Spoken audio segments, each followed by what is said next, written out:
Hello and welcome one and all to the show that is all ball and absolutely loving everything in the Premier League, the most popular league, the most popular sport in the world. And man, I mean, I'm pretty locked and loaded as a Arsenal fan. We've got a heck of a day to go through. We saw Arsenal kind of pulling away like a runaway Cybertruck. Maybe we'll just say Tesla made me say that. I don't think they're pulling away at all, but City did kind of trip over their own shoelaces against Forest, including a very heroic block by Forest at the end, right before the end of full time. They kind of really made a lot of Arsenal fans very excited. And then the relegation scrap that I know we've talked about, Daniel, as long with Linden, but it's actually getting very interesting. Anyways, Mr. Stateside here, Zach, along with my guy, Daniel. We're going to go through all of the things that happened today. We're going to go through Daniel's Level B Superpower and more. Daniel, how we doing? Let's just say, can you give us a hint of one that's not going to be your Level B Superpower? Like, is there one that maybe is second, third place? Is there someone that you would, if you go to a karaoke bar and absolutely slam and smash a song, I prefer a crowd favorite. Do you have anything on your mind there? One that would be good, but I don't think I could pull off would be like a Teddy Swims, being able to kind of hit that note that he does. I don't know if that's a vibe I could pull off. So that would be one I'd enjoy listening to, but don't think it'd be for me. Heard that.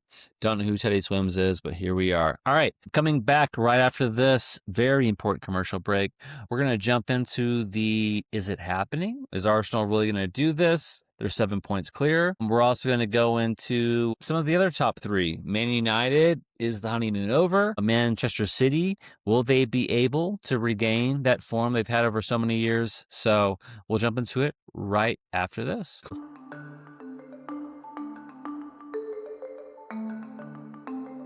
All right, welcome back to the Football Ball Podcast. Still here with Daniel. All right, so we talked about Arsenal to start this off. This has been something of a dialogue that Daniel and I have had throughout this whole season. Even Lyndon, to that matter, my cuz, that Arsenal seems like a team that can win the Premier League. And a lot of times when you watch Arsenal, on days even like today, it does not seem like that's going to happen. Even when we started off the game, watching it here, Brighton obviously has a good setup, obviously is set up for this game emotionally as well with their coach, driving the point home that Arsenal is not playing in maybe an efficient or an enjoyable way. We'll get into that a little bit later with Daniel. But we have a situation where Bukayo Saka, on his 300th appearance, it's been a while since we had a goal from outside of much less 10, but 20 yards. Nails it in off of the deflection, 6-hole the goalkeeper, and that was the only shot on target Arsenal had, and they won 1-0. That being said, people don't like it, people may not enjoy it, but they are top of the Premier League, and now they even really increase that league over Manchester United, Manchester City, and the other top four members, as they've kind of all fallen, to the wayside. So it's one of those where even as an Arsenal fan, it does get a little tough to watch. I can tell you that scoring a goal early in a soccer game, we're talking about 90 minutes plus 7 minutes on each halftime. So 114 minutes, almost 2 hours of watching soccer where your team scores in the first 9 minutes. Especially this Arsenal team, this very cautious, meticulous, and honestly safeguarded Arsenal team with the roster they have and the competitions they're playing in, it does get tough. So while I hear, some of the counter arguments of why Arsenal may be some of the worst champions we've ever had and, an unenjoyable product to watch for the neutral fan, it does take, Daniel, not to filibuster too long, it does take me back a little bit to how Arsenal is perceived not only 5 years ago as being weak and ineffectual and forcenal and always kind of aiming for just good enough to make Champions League, but not good enough to ever to actually challenge to be a champion. And so looking back on that, seeing where Arsenal is, 7 points out, about 8 games to play for Arsenal, 9 games for Manchester City, it does kind of make me smile through the tears of fearing this could be another situation where Arsenal hook, crook, injury, can't close it out. But for today, I'm pretty happy. What are your thoughts on this game and overall Arsenal solid play to get to this point in the league? I think at this point in the league, they are really only going to be in a situation that they don't win the title. I think if they feel that it's so wrapped up that they prioritize some of the other competitions that they're still in, start to maybe a little bit take their top of the table league for granted with a desire to win multiple trophies this season, and in doing so, slip up in some opportunities they probably should be getting 3 points. But you mentioned scoring the goal first. They are just excelling at this ability to find a goal in whatever method they feel is most analytically, high chance of scoring them a goal, and then having a team commitment, athleticism, an ability to defend a lead for it feels I mean, it feels like it could be like 2, 3 games in a row. They could go at times without conceding when they are playing in that style.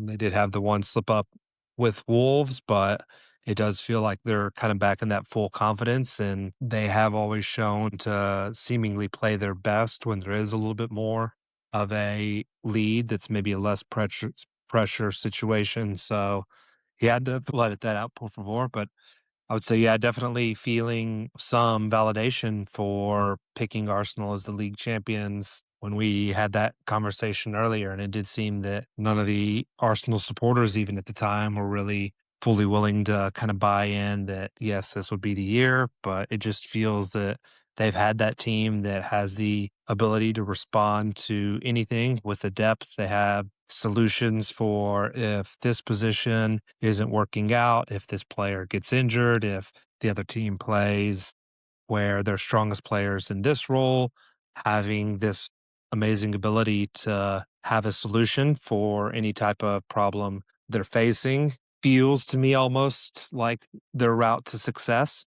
And I know we can talk a little bit later on, is that entertaining, is it not? But they are absolutely elite at doing that. And I think just over time, you have the best team tend to rise to the top of the table and have the deepest teams be able to sustain what is a very difficult, grueling period from a physical standpoint. So it looks all but wrapped up for them at this point, I would say. Oh God. Well, I don't want to agree with that, but I think you did hit on something very important. This offensive charge by Arsenal has been tried 3 years, and it's been foiled mostly by defense. And some of this is going to come down to that Man City game coming up, not the Carabao Cup, but the actual Premier League game. And you make a good call out there. If Arsenal does get in a situation where they either take their eye off the ball at the Premier League or they decide, God forbid, the Premier League is no longer winnable, I could see that be something.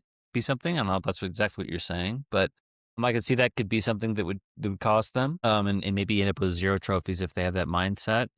But for me, I think that the back four and their ability to start with, Timber, Mascara, Gabriel, Hincapie, and then as Mascara gets that early yellow card and they have to rotate into a Norin or, my beautiful Italian friend in Arsenal as well. Like they do have that defensive flexibility and strength backed up by their belief in David Raya.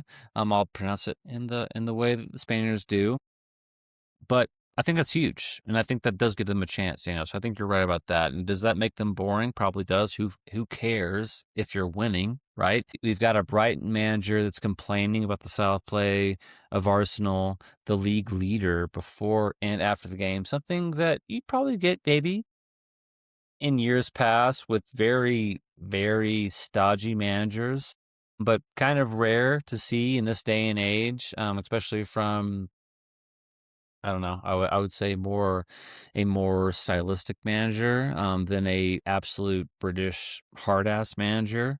But I digress. I don't want to get too far away from that.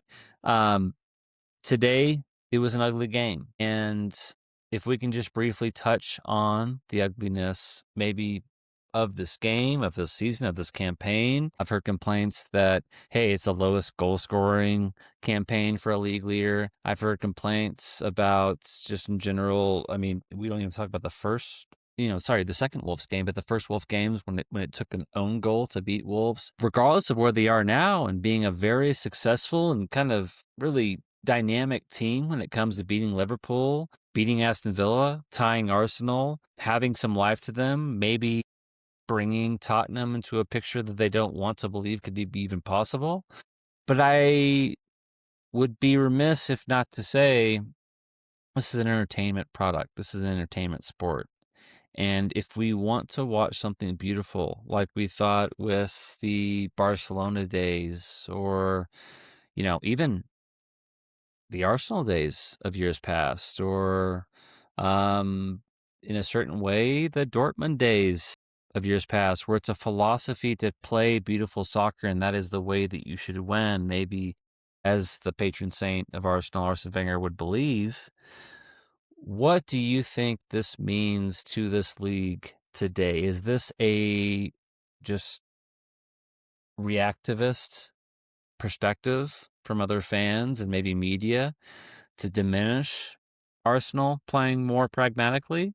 Or do you think that this is something that is more systemic where yes, the Premier League is performing well internationally, but over the long term, this is going to be something that costs their player development and their overall global audience? I think first, just to touch on again the continued depth of Arsenal that we talk about. You mentioned all the high level defenders that they have at their disposal there, and didn't even mention, I think, Miles Skelly, didn't even mention Ben White, who in recent years have been like key players for them in certain stretches of the season and really being just one of the main kind of automatic names on the team sheet at that point in time. It does just highlight their depth. William Saliba, maybe the best center back in the world right now, not even on the bench today, and they're still able to have a shutout on the roads. Yeah, the quality and depth of their defenders, it is pretty remarkable. I think in terms of the entertainment part of it, for sure, probably the average answer would be that it is less entertaining, but I think there is a lot going on at the same time. And a big part is kind of the media feedback, the social media reels that you see does seem to be a lot more of Arsenal in terms of just their style than recent champions of the past. And some of that does feel like it's treating Arsenal fans in that way, maybe being subconsciously like used to viewing them as this punching bag for the last however many years. But some of it I think definitely is a little valid as well. I was going back and forth Sure. between the Barcelona Atletico Madrid match and the different Premier League ones, and it is more entertaining in a way. I think the style of play you see there does still Madrid seem almost to, conceding 4 goals. well, it does feel like that there's this greater desire to attack and to take chances going forward, take potential risks at the you know, inherent expense at the same time that you can be vulnerable to counterattacks. You can't allow other teams to have a way to hurt you. And just that ability has seemingly gone away from the Premier League in terms of how many players are running at opposing players on the dribble, maybe in their own half, how many players are trying to have success in a really tight window close to their own goal. And it's just not as many as maybe there had been in the past, but the athleticism in the Premier League is just starting to reward players that are willing to work hard and willing to battle and fight while still having an elite technical ability that is going to be required at that level. And I think that is what Yeah.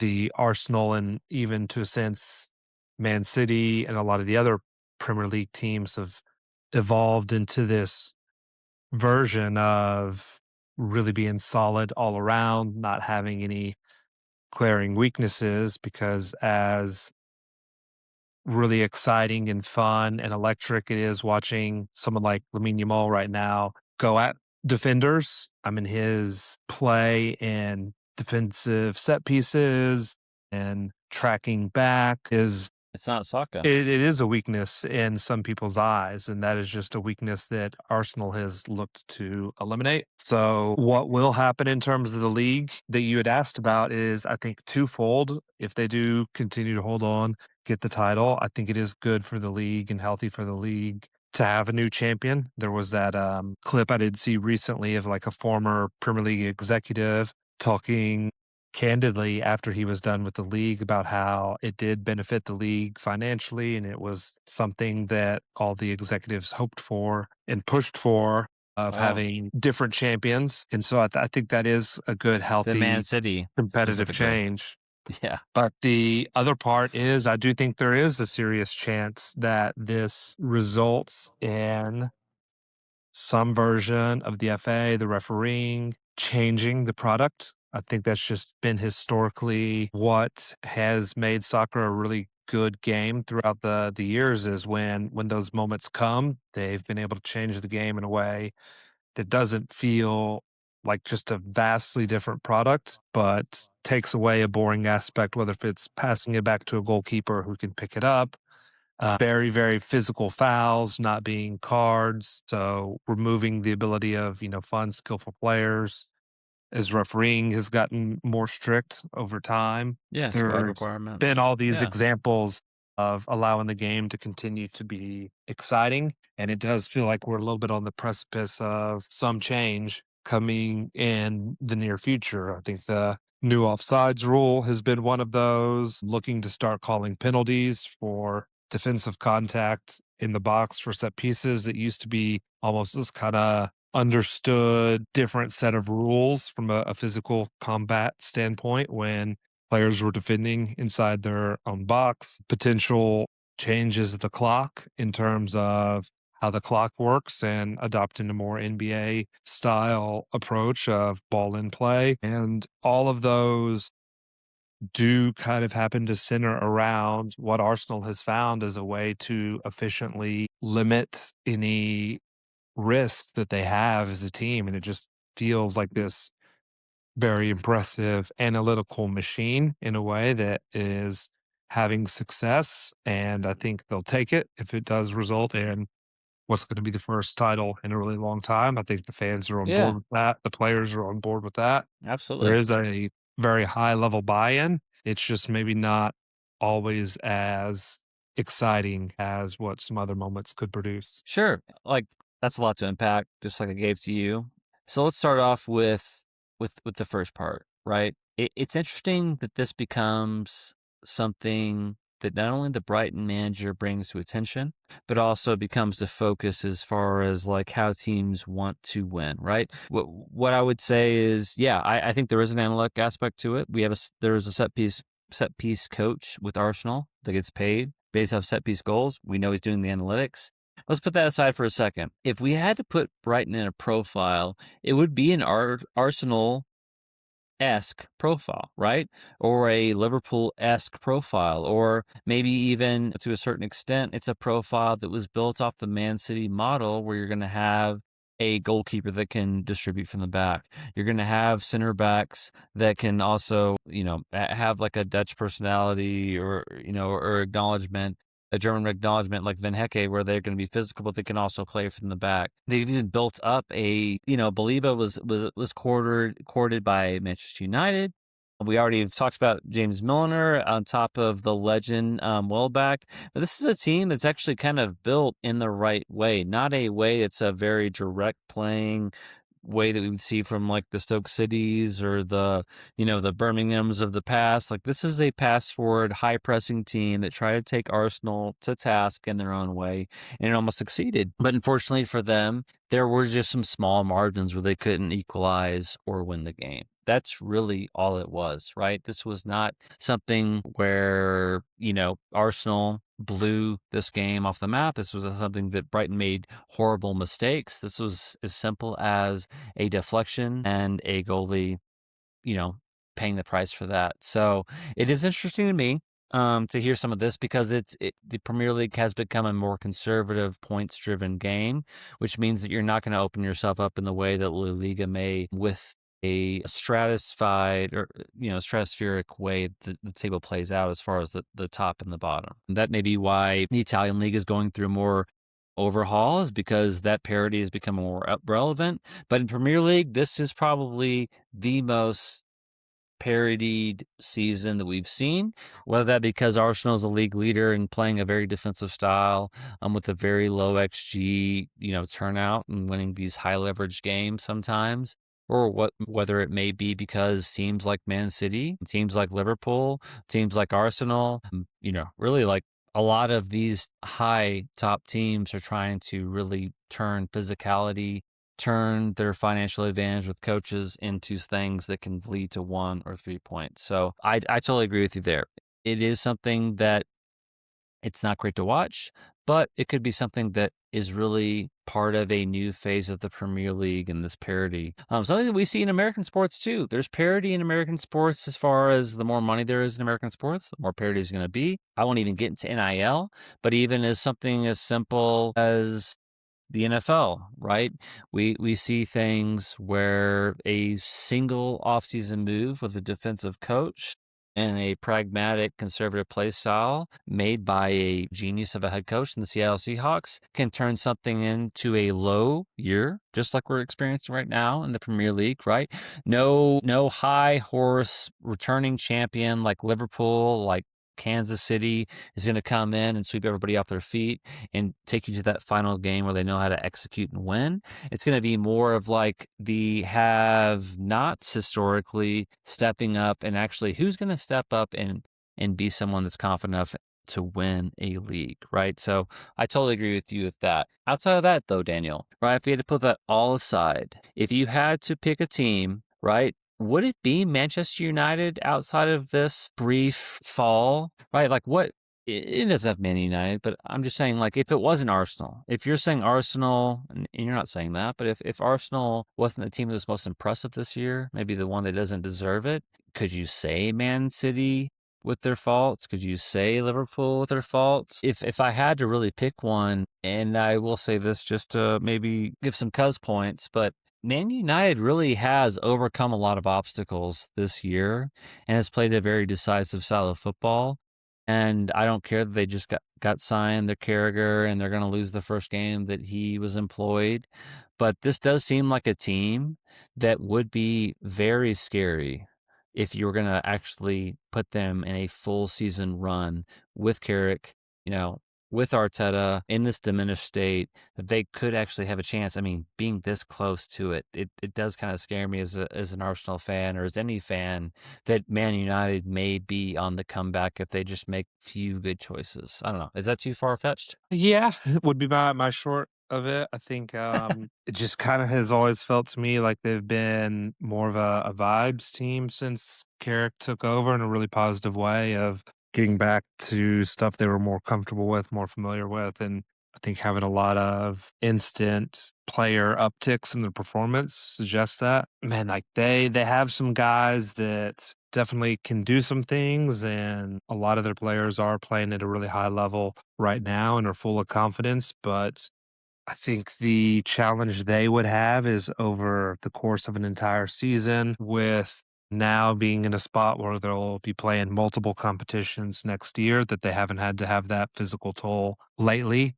I think what they're going to show is just the lack of depth that they have compared to some of the other teams. Like Embuemo a lot. Nunez has been playing really well lately. Esco's been on a really good streak of form, but Oh, yeah. it's not realistic for those guys to play 90 minutes for every match when they're in multiple competitions. And once those rotations start to come in or injuries unfortunately come into a potential picture, then you just don't see the solutions or next option up like you would for a Man City, Arsenal. In a way, Chelsea has that depth just with a Oh, yeah, for crazy sure. financial strategy and JV team that they have at their disposal. So I think that is what is hurting Man United right now, but definitely can't see them genuinely making a push. It just felt emotionally like it did kind of come back down to earth after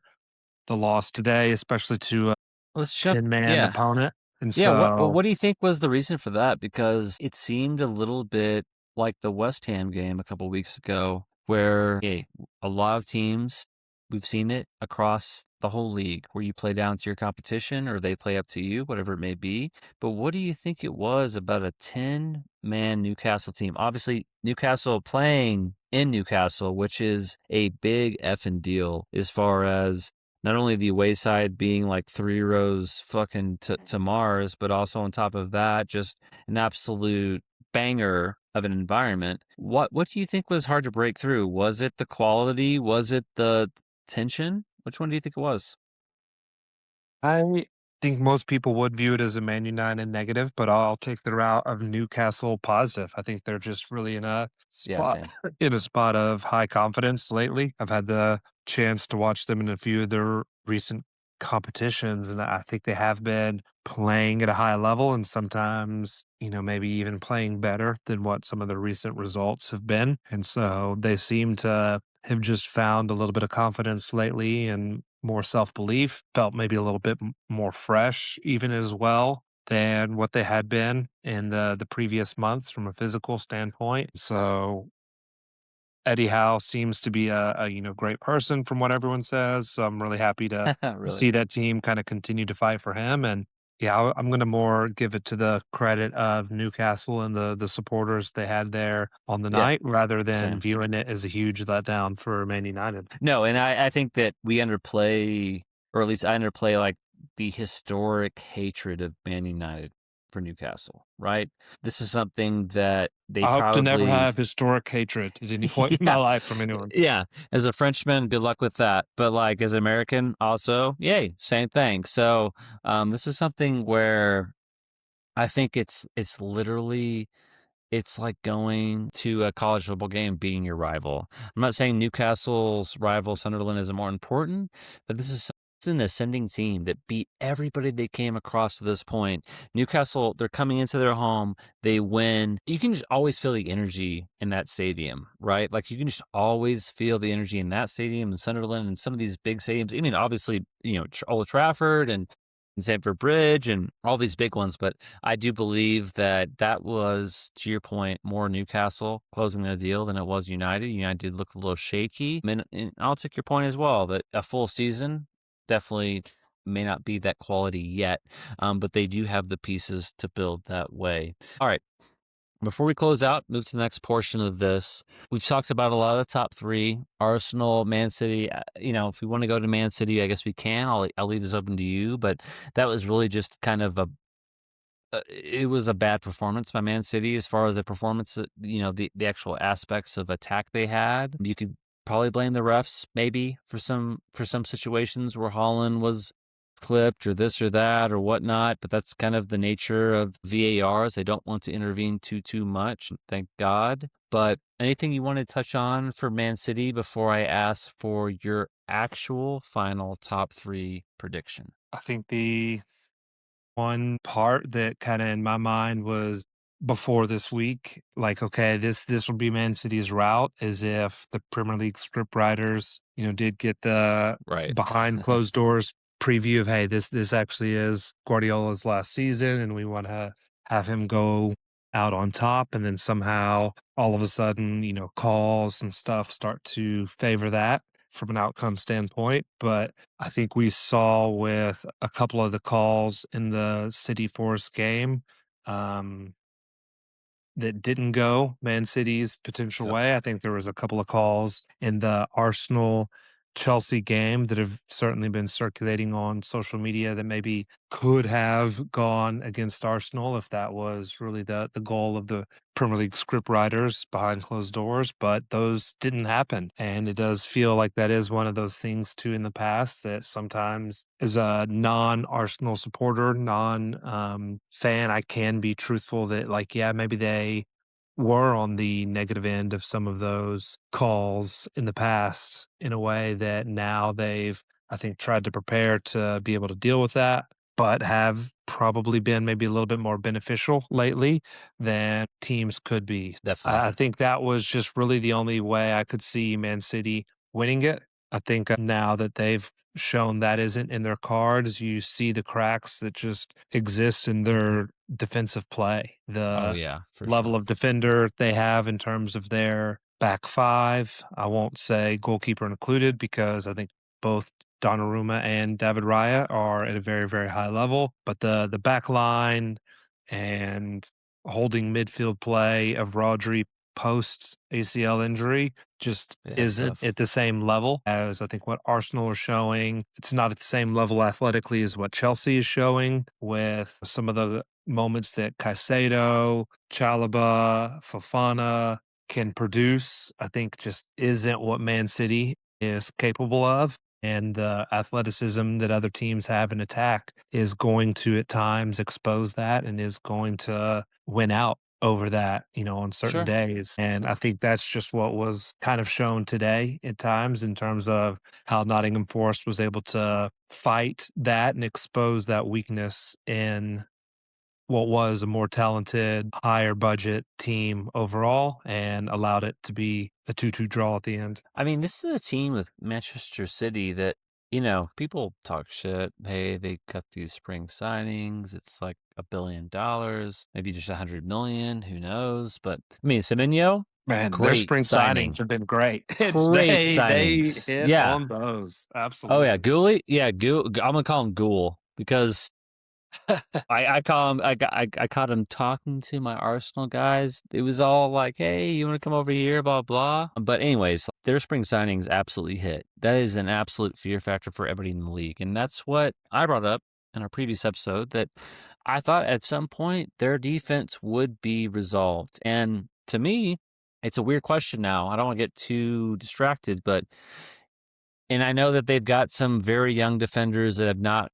worked out at all, and that may have caused their goals. And I totally get that. But we're talking about a team that's really built from the midfield, right? And we're talking about a team that relies now on not the midfield. They want to go from the goalkeeper to the wings or to the striker. And I do feel at some point like they are getting caught, or Pep's getting caught maybe in between two desires, right? The two desires a lot of the media is talking about. Do we want to play beautiful soccer? Do I want to play direct soccer that maybe can empower the best striker of all time? So, anyways, regardless, I love your points. I think they're very, very relevant. I just want to call that out as well, that they've made some great signings. They are a, a hair's breadth away from being right into this final, as far as not only like the Carabao Cup, the FA, but also the Premier League. And then on top of all that, they've got the coach that's been there before, and they've almost got the mentality that makes you believe that they've got a chance. Okay. All right. So I've let you off the hook long enough. Currently One right last now. point I want to Yep, go touch for on it. that. Yeah, yeah. In addition to their legitimate possibility of winning a Champions League on the day, Yeah. I mean, it's a hard bracket. the amazing quality that Guardiola has shown to, as you mentioned it, like they have definitely done some of the same analytical type shift and played what can be advantages for Man City compared to other teams from a matchup standpoint. That matchup does at times have the simplicity aspect of we are really big, fast, and strong up top. And let's get at those guys and let them run. Huge. Somehow Guardiola, I feel like, has been immune to all of this criticism that Arteta and Arsenal have for what in some ways it's kind of been a very similar approach of both managers of making this shift to a more analytical type decision of how they're going to approach games rather than a joy free flowing entertaining with potential risks that both of them had maybe done more in the past. But somehow, yeah, like no one's given any, grief about it. And it's really all there for Arteta, I feel like, in all the questions. So I don't know how he's quite Yep. managed that within the press, but well done to him for that. He's got some cachet built up, but if you were True, gonna true. say that Pep was a head coach in the NFL, right? It would be somewhat akin to not Bill Belichick, right? Not Andy Reid per se. It may be something more like a Sean Payton, where you're just like, I like, I'm gonna take yeah, I like the go for it. question. I'm gonna say a more successful Pete Carroll. Just that really Okay, you know what? likable, Yeah, positive yeah. energy, Defensive just minded. nails it with the maybe not so much defensive not, but Well, nails it in passing from terms the of back. Yeah, the talking with the press and being able to joke around with those guys and somehow always come up, with very likable clips and fun, quirky sound bites that yeah. Showed they it latch in on every to. I think league. they share that quality for I mean, sure. he did Barcelona B, he did Barcelona A. Pete Carroll did NCAA, he did NFL. Yeah, I think actually, Daniel, I think that's a fantastic perspective because he's nothing like Sean Payton. Sean Payton's a fucking asshole. So, okay. All right. Let's move on here. I'm not going to let you off the hook. You distracted me with some very interesting insights, and I agree. I honestly think that Pep has gotten away with it a little bit, but I also think that if he didn't have the relationship with Arteta, he would not be getting away with it. And it's a weird thing to say, right? But it's really just more that he deflects those questions. He does not take them head on, as some other managers may do. So for Pep, I think, loves Mikel Arteta. And I truly mean that, right? I truly mean that. And that's why he's taking it just 10% lighter. And in that regards, when he can deflect to Arteta, deflect to Arsenal, and also just kind of say, hey, do you want to look at the 30-something trophies that I've won in my career here? He's not getting that full attack. And as we've talked about before, Arsenal's kind of an easy target with a lot of things lacking, a lot of things hopeful, and still 2.5 months, 3 months to go. So, all right. Not going to let you out, though. Top three, right? If you had to say it from here, 9 weeks out. Even for 9 weeks out for every team except for Arsenal that I see in the top five at least. We've got Arsenal number 1, Man City number 2, Man United number 3, Aston Villa, and Chelsea as number 5. So if you had to close out with a top 3, you can obviously choose any team outside of this as well. If you want to go Wolves, Rocket Ship, what are you thinking for top 3 at the end of this year? Definitely not Liverpool after having lost to Wolves this I week. forgot I even named them. Yeah. They're easy out. I'm gonna take I think Man United just on the basis of an easier schedule from the amount of competitions that they're competing in. I think that's gonna really allow them to not be as exposed as some of the other clubs when fatigue and injuries do continue to be a challenge for the rest of Yep. the season. So I'm taking Man United to finish it out and Ruben Amorim winning the saddest person in England award. And if Amron isn't happy with millions of dollars in his pockets, then God bless him. Okay. All right. That is our discussion of the top 3. When we come back, we'll talk a little bit about the relegation battle and we'll close it out with some shenanigans. Be right back after this.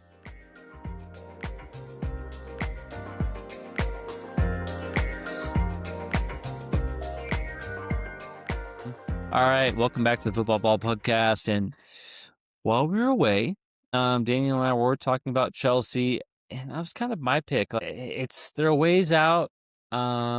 On 29 games played, 48 points. It's 3 behind Man United in third place. I guess not too far back. That's for me. I think they have so much talent. I just think they have so much talent. Outside the goalkeeper, I think they're an absolute stunner of a team. I think you can play past the goalkeeper if you win 2-1, 3-1. I know they got Wrexham coming up, so God bless them with Deadpool. Daniel, did you have any thoughts on Chelsea you wanted to add before we move on to kind of the bottom 3 perspective? Over the ad break, Zach swayed me. João Pedro swayed me. So, man, it's just a team that, despite the kind of recent hiccups with Arsenal, did, I think, erase maybe a little unfairly some of the recent I mean, they've success that only they've lost to had. Arsenal. That's only Yep. it. That's it. Yeah. And I think the key for them in terms of finishing out the season is just if their back line is going to stay healthy. But I think when their first choice defenders are healthy, when their first choice attackers are healthy, it's a really fun team to watch. I'm glad they came up with the solution to playing João Pedro a little higher after he had at times played deeper with previous clubs. I think that's just really been a fit that's kind of clicked right away. And yeah, if those guys can stay healthy and continue to stay together as a club, you can definitely see a potential future route for them to go on a run, not only to finish off this year, but maybe a potential title challenger in seasons to come as well. So, yep, Yep. Zach swayed me. I'm putting sorry, Man United, Chelsea as that third spot. They've also got the just we'll give them the bump historically, right? They've found a way. Aston Villa, I still don't believe in it.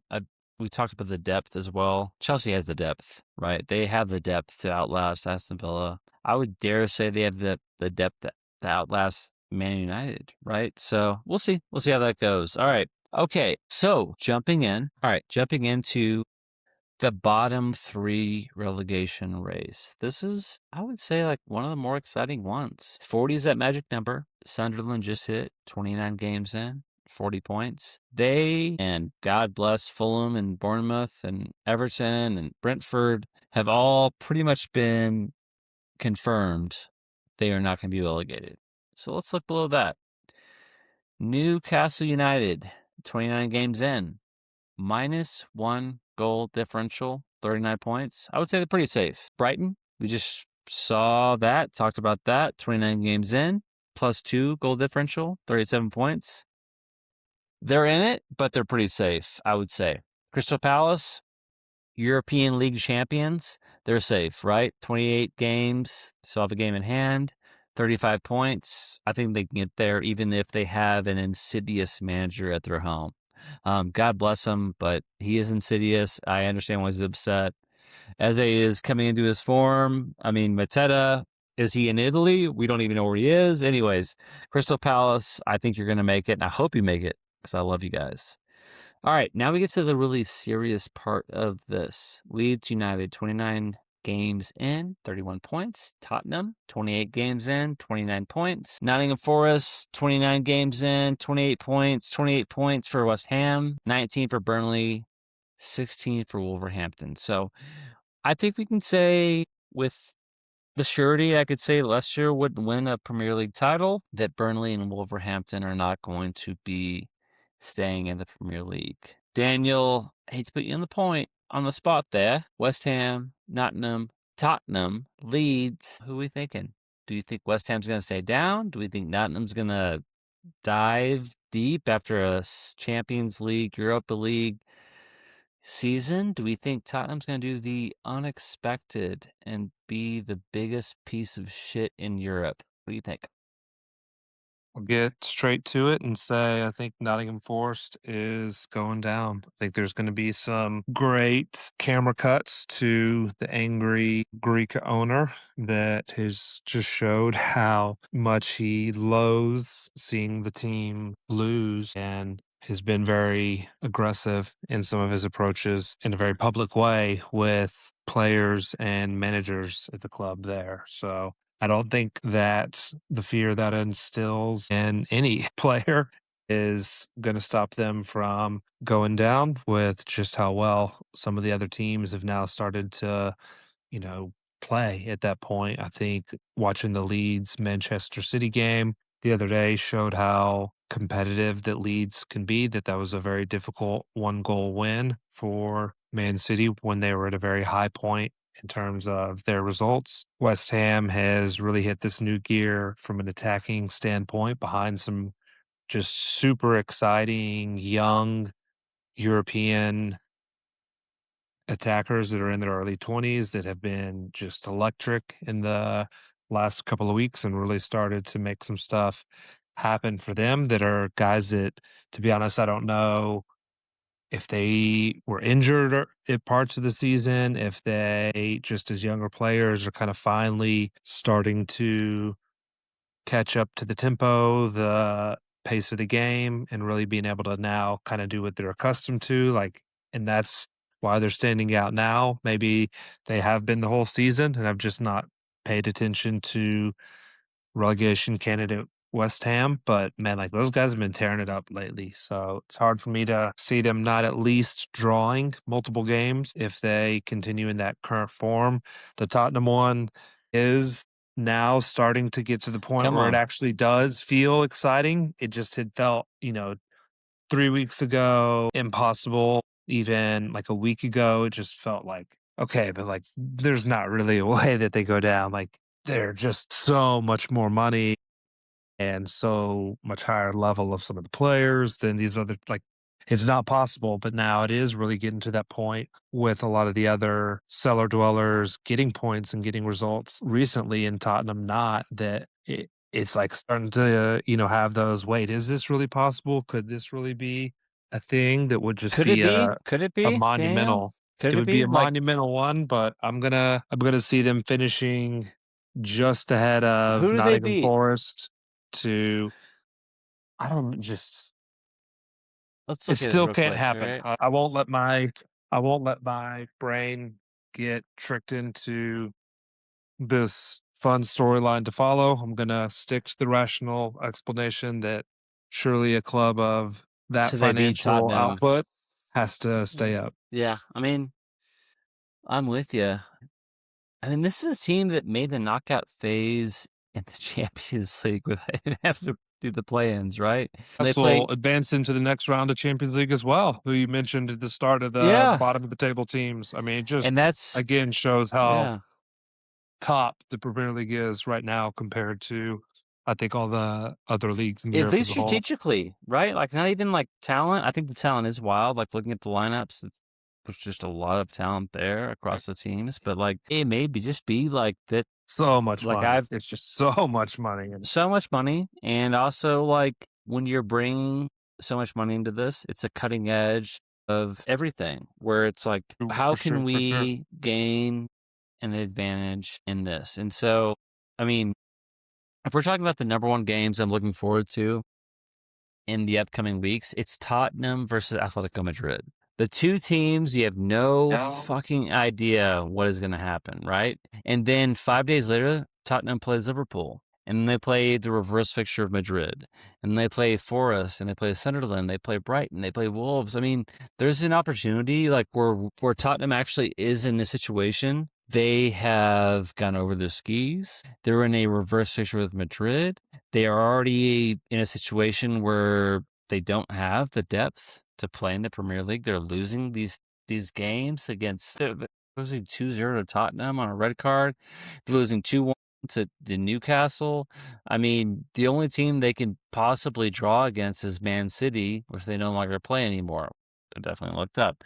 So I would say, Daniel, maybe we'll just cut this out, right? If there's one team you want to watch the rest of this spring, it should be Tottenham. Tottenham is the most exciting team you can watch. They're on the knife edge of relegation. They're somehow in the Premier League against one of the most erratic teams in Europe, much less Spain, right? And on top of all of that, they have one of the most beautiful stadiums in London, much less England. And they have a manager that seriously seems like he does not want to be there. So, yeah, that's my pitch for Tottenham, being a Tottenham fan. What do you think, Daniel? You he enjoying that? seemingly does not want to be there after having been there a couple of weeks. That has been 2 days. a, Yeah, like a a rough days. transition period, evidently. I think the craziest scenario of all would be a season that plays out with Tottenham finishing in the bottom three of the Premier League, yet somehow making this miraculous Champions League run Oh, and please. winning the title there to remain in the Premier League for the following season. So yeah, it's a team that does have that element of interest just because you definitely don't know what's going to happen when they play, and usually not in a good way. And yeah, and not a good way in general. Like, who's the talisman of that team? You Harry know, like Kane, man, Harry can we Kane's just gone, Son's can we gone, see how much he kept that? Oh my gosh, the respect I have for that guy after seeing what his departure to Tottenham smashing it. has wrought, and just how much he is absolutely dominating the Bundesliga. That I mean, He's might doing be TikTok dance. second strongest league in the world right We'll now in see. terms of top to bottom. But man, like he is just so good within that Bayern Munich team. And seeing that lack of a talisman in Tottenham currently does just really highlight the positive impact he had for that club. True. Unfortunately, we would have to wait for a semi-final between Tottenham and Arsenal in the Champions League. They have to go through Newcastle, Barcelona, much less Atleti. So we'll see how that goes. It's going to be a very interesting Champions League. We'll talk more about that in the upcoming weeks. Daniel, thank you so much for joining. I know it's been a minute. It's been a fun Premier League as well. That'll do it for us at the Football Ball Podcast. It's Mr. Stateside Zach, aka the man without a plan, so it seems. And before we leave, Daniel, Messi, is he playing in the World Cup? Is there any option that he's not? I didn't realize that was even I a didn't either. Yeah. possibility. Okay. Perfect. Great. He's playing in the World Cup. Final question, do you think, because I had this pitched to me today, do you think that Inter Miami loans him out to Barcelona for a swan song, or much less loses him in January of 2027 for a final Champions League farewell? Do you think there's any possibility that Messi goes back to Barcelona? That's a hard head to put yourself into Let's put in it outside of terms the of 1 day. Outside of the 1 day, like you sign the contract, you retire. Like, is there any way that Lionel Messi plays a Champions League game for Barcelona? I'm gonna say no. I think Yeah, I think that's right. that is probably gonna be more based on Barcelona rather than Messi. I think there might be some, like, potential, feelings that wish he would have stayed with the club for a lower financial amount when they were going through that really dark Oh God. phase financially, but he did what was right for him and has really made a very seemingly positive move to the MLS. And so he's a tough one to really advise of what is the right step, but he seemed to really make it at every point of his career. So as long as he's not playing against the USA or France, I'll be hoping it works out well for him, whatever that next step is. All right. Awesome. You heard it there first. Daniel, Argentine fan, may have German roots. We'll find out. All right. Thanks for tuning into the Football Ball Podcast. This is Zach, aka Mr. Stateside. Thanks for tuning in to the most popular sport and the most popular league as we drive through the ending of this Premier League season and go towards the World Cup. So yeah, Daniel, you asked me B-level superpower, musician. What will you choose, right? Going to a bar, karaoke, what have you. If you could take on the vocal qualities and honestly, like mastery of a musician. And I picked Adam Levine. We didn't record that part, but I didn't really fully understand it because I thought B-level superpower was more of like B-level singer. No offense, but Adam Levine, obviously. But what do you got, Daniel? Now that we're recording things and you're on the record. Yep. So to clarify the question for anyone answering at home, it is in my eyes, superpower to be able to sing at that quality of, one of the best on the planet, but it's still not a Adam Levine. superpower like invisibility, flight, superhuman strength. So it's kind of it's a superpower in my eyes, but not the biggest superpower out there. And I've had a hard time thinking of who I would take in terms of my ability to mimic a singer. And I think I'm working it down between, man, this is a tough one. This will be my final sentence of the pod. I'll have the answer for you. We'll sign off with that today. Football. Football.